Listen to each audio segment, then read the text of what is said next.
subscribe taabo, like dheh, siina share gare si uu gaadho meel fog. Excellencies, ambassadors, head of missions, representatives of international organizations, development partners, distinguished guests, ladies and gentlemen, good morning. It is both a pleasure and a privilege to welcome you once again. I thank each of you for your continued engagement with the government and people of the Republic of Somaliland, and for your presence at this important dialogue. When I addressed many of you in this very forum shortly after assuming office, our government was only beginning its work.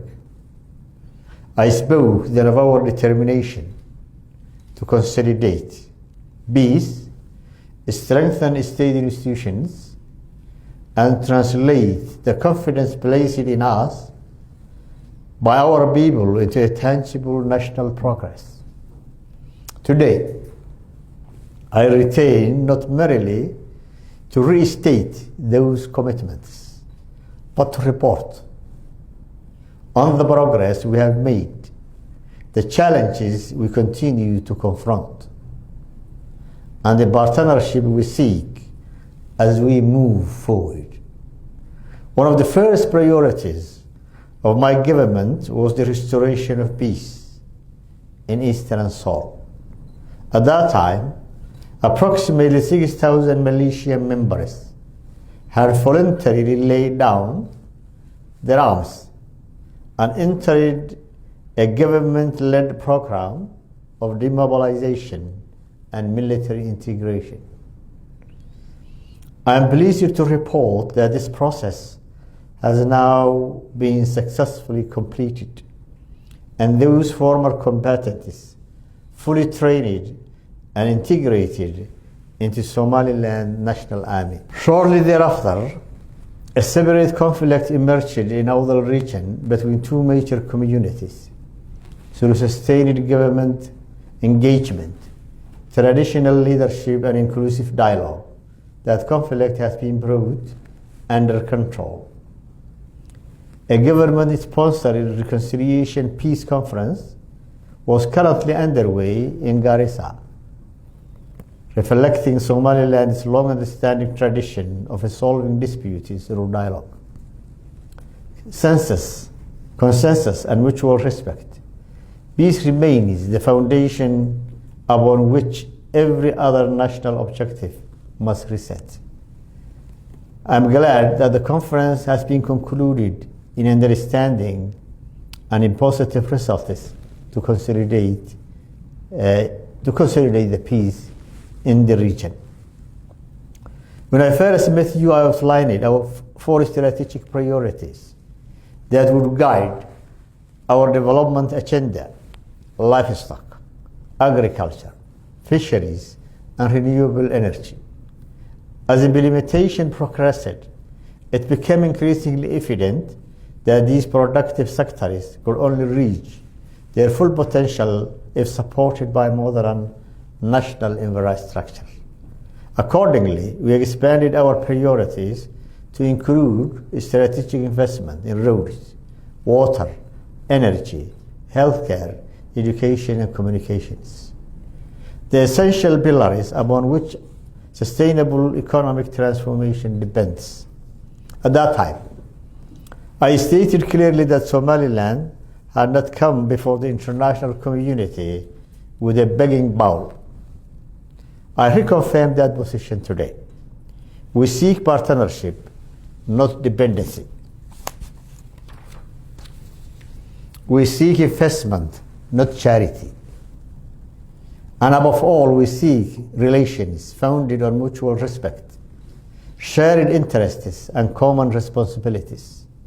Excellencies, 1 year and 7 months later, I stand before you to account for what has been achieved.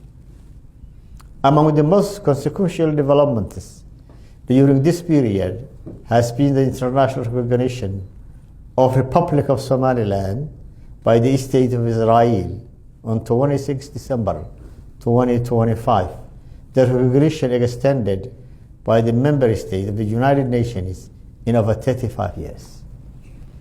For the people of Somaliland, this was not merely a diplomatic milestone. It was the affirmation of reality they had defended, sustained, and strengthened over more than 3 decades. The response from the parties of the international community was mixed. While some welcomed this historic development, others expressed reservations, even though many of the same countries themselves maintain long-standing diplomatic relations with Israel. With respect, differing perspectives, equally we remain steadfast in our conviction that Somaliland's sovereign status deserves recognition based on the objective realities we have created: democratic governance, peaceful transfers of power, functioning institutions, responsible security, and regional stability. Recognition is not the conclusion of our journey. It is the natural consequence of what Somaliland has consistently demonstrated. Excellencies, peace remains the first priority still of my government. We continue to pursue a Somaliland-owned solution to the conflict in Las Anod through dialogue, reconciliation, and national consensus. At the same time, we cannot ignore the increasing destabilizing role played by the federal government of Somalia. Rather than addressing the significant political security and humanitarian challenges confronting its own citizens, it has too often chosen to externalize its internal difficulties by intervening Somaliland internal affairs. Some of our international partners continue to encourage the resumption of dialogue between Somaliland and Somalia.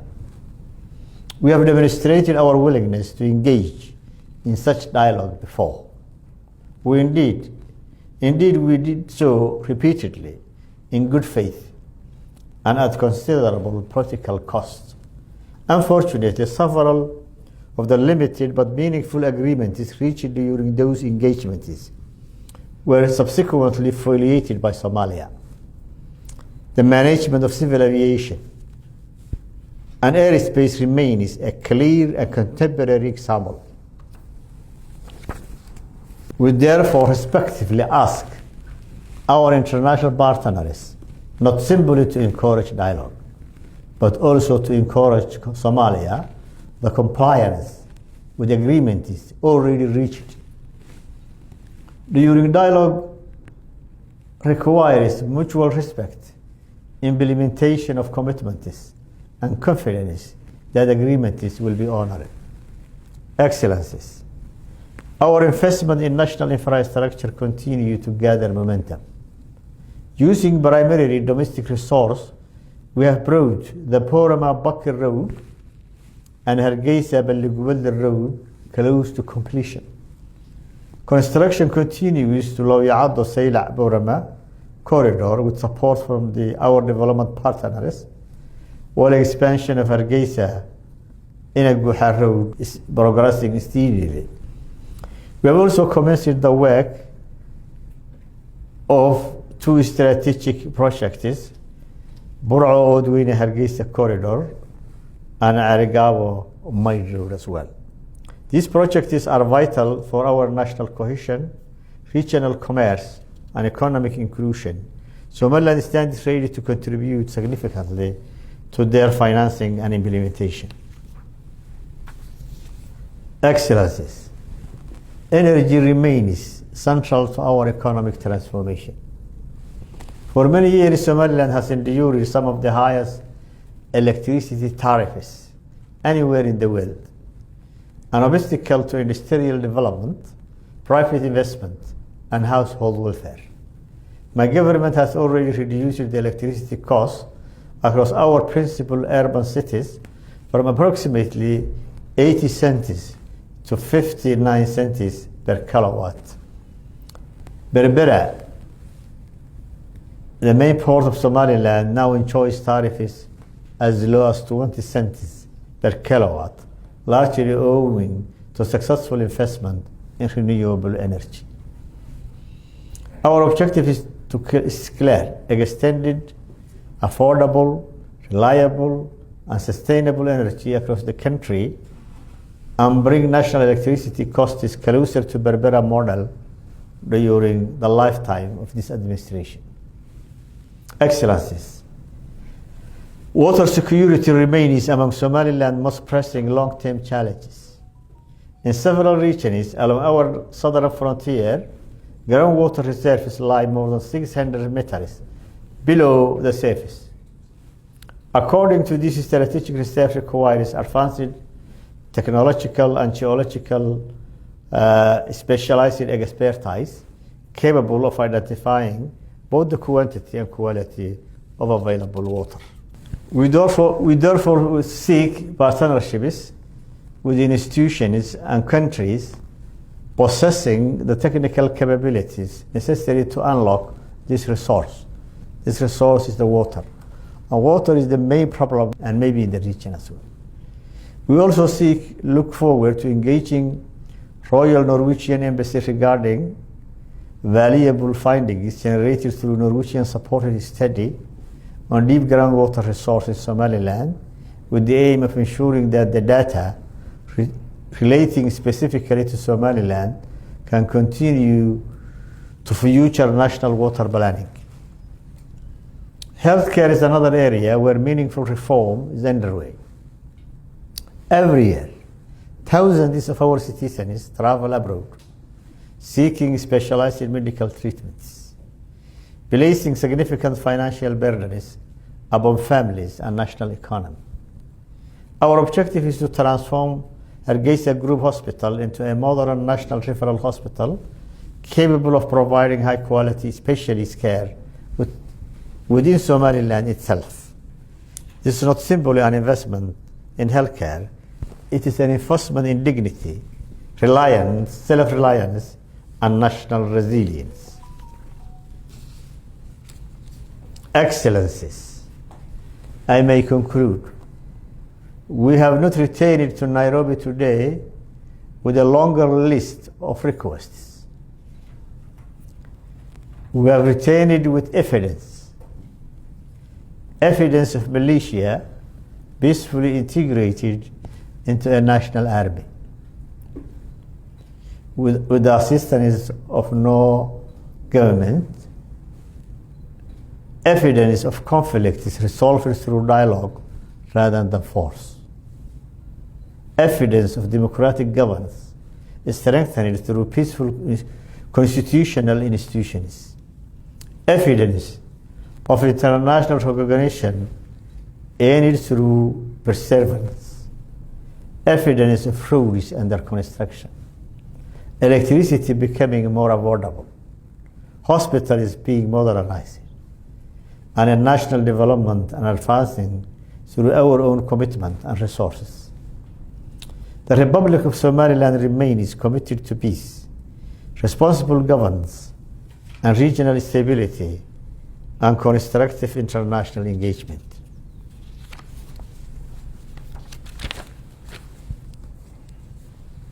What we ask our friends is the same request I made when I first addressed this forum. Engage with Somaliland not as an extension of another political entity,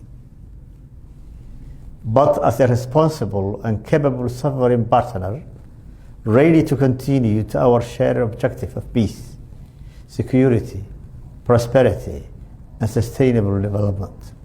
Together, let us build partnerships founded not on assumptions, but on achievements, not on aspirations alone, but on demonstrated commitment. I thank you, every one of you. May God bless the Republic of Somaliland, and may He bless our partnership. Thank you very much.